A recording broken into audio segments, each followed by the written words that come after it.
a woman who carried the weight of her family's expectations only to find herself suffocating under their silence. When love becomes a cage, breaking free is the only way to survive. This is a story of a mother, a daughter, a woman who learned that her voice was her power. Subscribe to the channel and comment where you're watching from, because this emotional journey will stay with you long after it's over. My name is Elena, 52 years old, and I've spent my life trying to be everything for everyone. A good mother, a dutiful daughter, a pillar for my family. But somewhere along the way, I forgot who I was. I live in a modest house in a quiet neighborhood outside Atlanta, where the days blend into each other, each one heavier than the last. My daughter Sofia is 28, and she's the center of my world. But she's also the source of my deepest pain. Sofia wasn't always like this. As a child, she was bright, full of dreams, her laughter filling every corner of our home. But life has a way of dimming even the brightest lights. After her father left when she was 10, something in her changed. She became distant, angry, and I became the target of her resentment. I thought it was just a phase, that she'd grow out of it. But I was wrong. Now Sofia lives with me, but it's like living with a stranger. She spends her days locked in her room, scrolling through her phone, lost in a world I can't reach. I cook her meals, clean the house, pay the bills, all while working long shifts at the hospital as a nurse. But no matter what I do, it's never enough. She barely speaks to me, and when she does, her words cut like knives. "You're so pathetic, Mom," she'll say, rolling her eyes, always trying to fix everything. I've always believed a mother's love could heal anything. I thought if I just loved her harder, gave her more, she'd come back to me. But every day I feel myself disappearing a little more. The worst part? I let it happen. I let her treat me like I'm nothing, because I thought that's what mothers do. They endure, they sacrifice, they stay silent. But there was one moment that changed everything. It was a Sunday evening, and I'd just come home from a 12-hour shift, my body aching, my mind exhausted. I'd made Sofia's favorite dinner, hoping maybe we could sit together, talk like we used to. I called her to the table, but she didn't come. I went to her room, knocked softly. "Sofia, dinner's ready," I said, my voice trembling with hope. She flung the door open, her face twisted with anger. "Why can't you just leave me alone?" she screamed. "You're so clingy, so weak. I don't need you.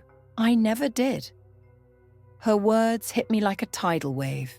I stood there, frozen, the plate of food still warm in my hands.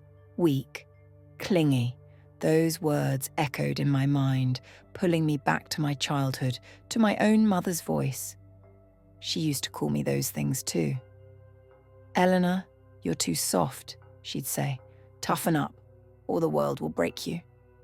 I'd spent my whole life trying to prove her wrong, but in that moment, I realized I'd only proven her right.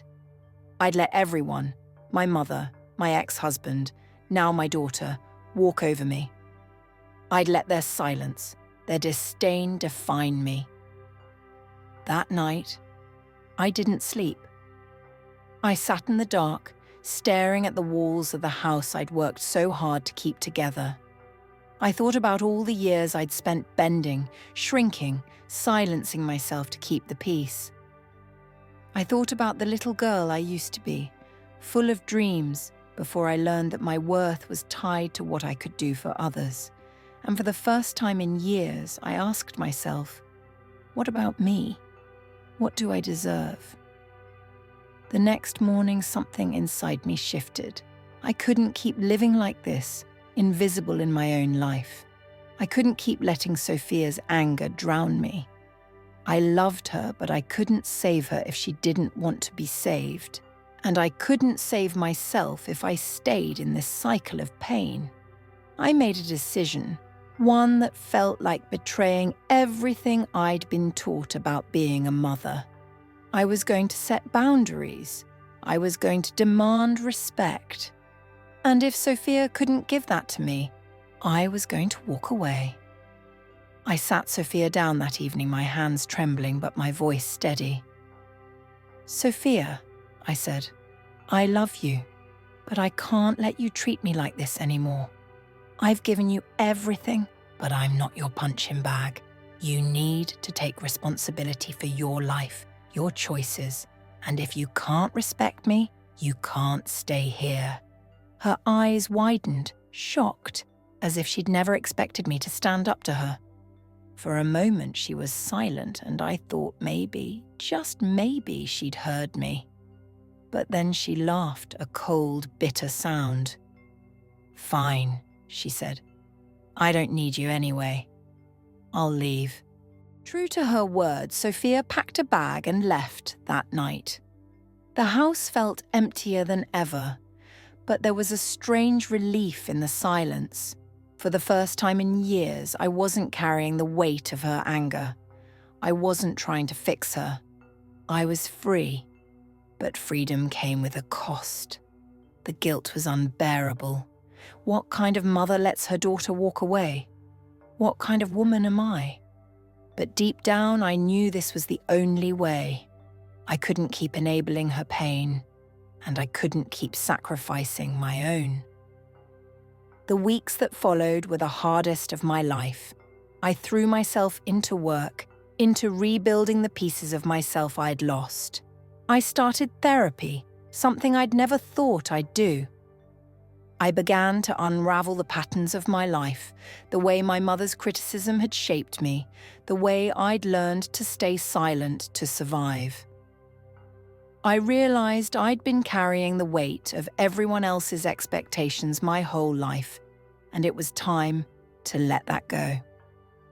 I started painting again, a passion I'd abandoned years ago. I took long walks, rediscovered the joy of my own company. Slowly, I began to find Elena again, the woman I'd buried under years of duty and sacrifice. But Sofia was never far from my thoughts. I heard through mutual friends that she was struggling, bouncing between friends' couches, refusing to admit she needed help. My heart ached for her, but I knew I couldn't reach out. Not yet. She had to hit her own rock bottom just like I had. I prayed every night that she'd find her way, that she'd learn to value herself the way I was learning to value myself. Then, one rainy evening, there was a knock at my door. I opened it to find Sofia standing there, soaked to the bone, her eyes red from crying. "Mom?" she whispered, her voice breaking. "I'm so sorry. I didn't realize how much I was hurting you. I don't know how to fix this, but I want to try." For a moment I just stood there, the weight of her words sinking in. I wanted to pull her into my arms to tell her everything would be okay. But I knew this wasn't the end. It was just the beginning. "Sofia," I said, my voice firm but kind, "I love you, but things have to change. You can stay here, but only if you're willing to work on yourself. No more lies, no more disrespect. We do this together, or not at all." She nodded, tears streaming down her face, and for the first time, I saw something in her eyes I hadn't seen in years. Hope. The months that followed weren't easy. Sofia started therapy, began confronting the pain she'd been running from. There were setbacks, moments when her old habits crept back, when her anger flared. But there were also moments of progress, small, fragile moments that gave me hope. She started helping around the house, asking about my day, listening when I spoke. Slowly, we began to rebuild, not just as mother and daughter, but as two women learning to respect each other. One evening, as we sat together on the porch, Sofia turned to me, her voice quiet. "Mom, I'm sorry for everything. I was so lost, and I took it out on you. You didn't deserve that." Her words hit me like a wave, and I felt tears prick my eyes. "I forgive you," I said, my voice thick with emotion. "But more than that, I'm proud of you. You're trying, and that's enough." That moment wasn't the end of our story. It was a new chapter. Sofia is still healing, still finding her way, and so am I. But for the first time, I feel like we're walking this path together, not as adversaries, but as allies. I've learned that love doesn't mean sacrificing yourself. It means setting boundaries, demanding respect, and believing in the power of change for others and for yourself. I used to think my silence was my strength, that enduring was my role, but I was wrong. My strength was in my voice, in my courage to stand up, to demand more, for Sofia, for myself. I'm not just a mother, not just a daughter.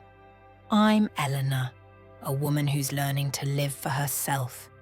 And that's the greatest victory of all. Thanks for listening. Don't forget to subscribe and share your story in the comments. Your voice matters.